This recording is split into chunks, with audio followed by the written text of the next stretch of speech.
सपा मुखिया अखिलेश यादव का हुआ जोरदार स्वागत। सपा के जिला अध्यक्ष छत्रपाल यादव के घर पहुंचे सपा मुखिया अखिलेश यादव। 2024 लोकसभा चुनाव को लेकर कुछ नई रणनीति तय करने के लिए जिला अध्यक्ष छत्रपाल यादव के घर पहुंचे अखिलेश यादव का स्वागत करने पहुंचे महमूदाबाद से पूर्व विधायक नरेंद्र वर्मा, लहरपुर से जासमीर अंसारी, सीतापुर से पूर्व विधायक राधेश्याम जायसवाल। फिर वहाँ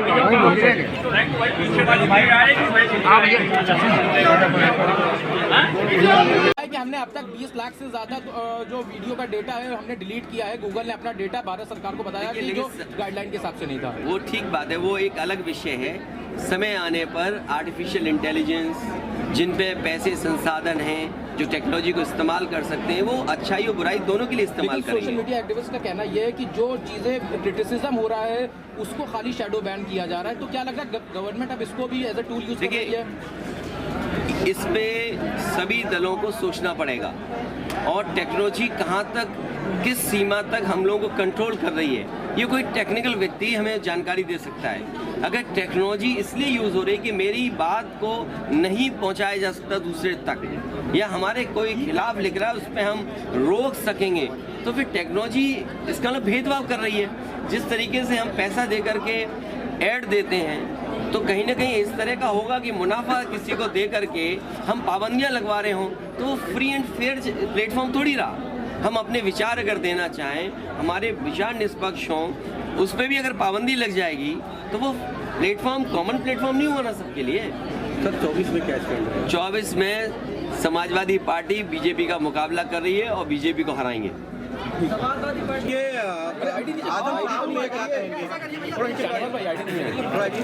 मैंने कल भी कहा और आज फिर कहता हूँ, हमें उम्मीद है कि उन्हें न्याय मिलेगा। मोहम्मद आजम खान साहब को न्याय मिलेगा, समय जरूर लग सकता है, लेकिन हमें पूरा भरोसा है न्यायालय पे, उन्हें न्याय मिलेगा।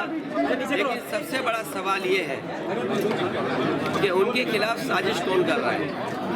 बीजेपी के सहयोगी लोग, बीजेपी के समर्थक लोग। लेकिन राजनीति में अगर इस सीमा तक लोग चले जाएंगे और इस तरीके से साजिश करके, षड्यंत्र कर करके, और कभी कभी सोचने पे मजबूर होना पड़ता है कि उनके साथ अन्याय इसलिए हो रहा है कि उन्होंने यूनिवर्सिटी बनाई, एक शिक्षा देने की संस्था बनाई जिससे लोगों का भविष्य बेहतर हो।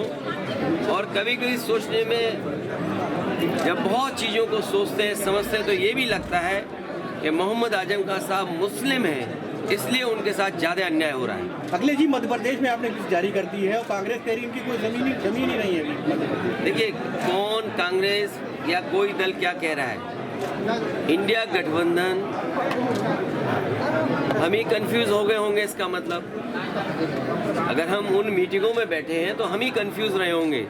इसीलिए जिस व्यक्ति के बारे में आप बात कर रहे हो, मुझे नहीं पता कि कांग्रेस पार्टी का कौन व्यक्ति इस तरह की बात कर रहा है। हमें तो ये लगा कि जब मध्य प्रदेश के मुख्यमंत्री जो रहे, पूर्व में कई बार मुख्यमंत्री रहे, वो रहे, उन्होंने मीटिंग बुलाई और पूछा समाजवादी पार्टी से, हमने अपनी पूरी परफॉर्मेंस बताई, किस समय पर समाजवादी पार्टी के विधायक कहाँ कहाँ जीते हैं, कभी 1 जीते, कभी 2 जीते, कभी 5 जीते, और किस जगह हम नंबर 2 पे रहे।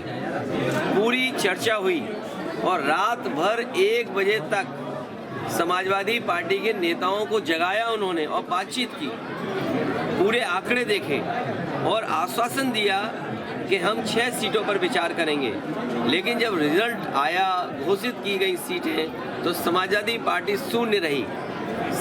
अगर ये मुझे पहले दिन पता होता कि विधानसभा स्तर पर कोई गठबंधन नहीं है इंडिया का, तो हम उसमें कभी मिलने नहीं जाती हमारी पार्टी के लोग, न अपनी हम सूची देते कांग्रेस के लोगों को, न कांग्रेस के लोगों का फोन उठाते।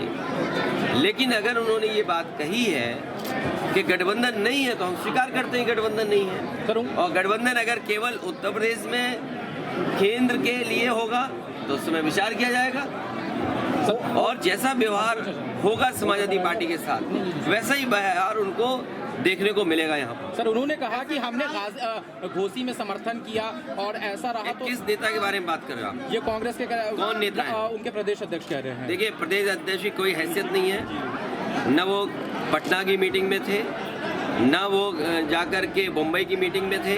इंडिया के बारे में क्या जानते हैं वो, गठबंधन के बारे में उनकी क्या हैसियत है जो बोल रहे हैं इस तरह की बात? इसराइल और गाजा की इस उनसे पूछिए रात को 1 बजे तक क्यों उनके मुख्यमंत्री कमलनाथ जी ने बैठाया, क्यों उनके पूर्व मुख्यमंत्री दिग्विजय सिंह जी ने बैठाया? वो क्या उनके मुख्यमंत्री नहीं है क्या उनके प्रदेश के? अगर वो मुख्यमंत्री नहीं थे तो इस तरह की भाषा नहीं बोलनी चाहिए उनको।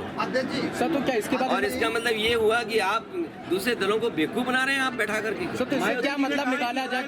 सर गठबंधन का फिर क्या मतलब ये निकाला जाए? बीजेपी से मिले हुए लोग हैं, ये कांग्रेस के लोग बीजेपी से मिले हुए लोग हैं।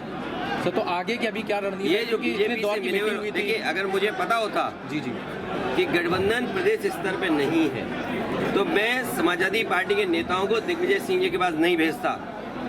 अगर मुझे ये पता होता कि समाजवादी पार्टी को प्रदेश स्तर पे गठबंधन नहीं कर रहे हैं, मैं कमलनाथ जी के पास अपनी पार्टी के लोगों को नहीं भेजता। और मुझे ये भरोसा होता कि कांग्रेस पार्टी के लोग धोखा देंगे तो मैं उनकी बात पे भरोसा नहीं करता। मुझे बताया गया कि 6 सीटों पर आपके लिए सोचा गया है, विचार किया गया है और उस पर तय करेंगे। सिटिंग एमएलए की जगह आप सीट दे दोगे आप और उम्मीद करोगे कि मैं आपके बारे में सच बोलूं। और जो बात बोलनी है उनको मैं आपके माध्यम से कांग्रेस पार्टी को कहना चाहता हूं, अपने चिरकुट नेताओं से हमारी पार्टी के बारे में न बुलवाएं। सर तो अभी आगे का क्या रहेगा? मतलब ये आगे कंटिन्यू रहेगा? अब आगे का देखा जाएगा, क्योंकि हमें अगर ये जानकारी मिल रही है कि गठबंधन केवल दिल्ली के स्तर पे, तो ठीक है, दिल्ली के स्तर पे जब बात होगी तो की जाएगी। एमपी सीटों पे अगर बात की जाएगी तब देखा जाएगा। अगर मुझे ये पता होता कि प्रदेश स्तर पे कोई गठबंधन नहीं है, वो नहीं है, हमने स्वीकार कर लिया, इसीलिए हमने अपने पार्टी के टिकट घोषित कर दिए। इसमें क्या गलत किया है? इसलिए मैं कह रहा हूँ कि आप लोग भी ऐसे छोटे नेता जो कांग्रेस के हैं, और मैं कांग्रेस पार्टी के बड़े नेताओं से यही अपील करूंगा, निवेदन करूंगा कि अपने छोटे नेताओं से इस तरह के स्टेटमेंट मत दिलवाइए। मायावती जी ने कहा युद्ध से हमारे सभी देशों के वो हालात खराब होते हैं। नहीं, वॉर के पक्ष में कोई नहीं है। और प्रदेश में बड़े सवाल है धान खरीद का। अरे सीतापुर आते हैं तो सीतापुर में हमें सांड पहले दिखाई देते हैं, ये डिवाइडर पे इतना सांड दिखाई दे रहा है जिसकी आप कल्पना नहीं कर सकते। शाहजहांपुर धान खड़ा हुआ है खेतों में, धान खड़ा हुआ है खेतों में, क्या धान खरीदने का अभी तक इंतजाम किया है? क्या धान खरीदने की कोई तैयारी की है? आप बताइए, सीतापुर में अगर एक भी धान केंद्र किसानों को खरीद रहा हो धान तो बताएं हमें आप। शाहजहांपुर जा रहे हैं, आगे रामपुर में आजम खान साहब से मिलने जाएंगे। वो हम पर छोड़िए, हमारी पार्टी पर छोड़िए।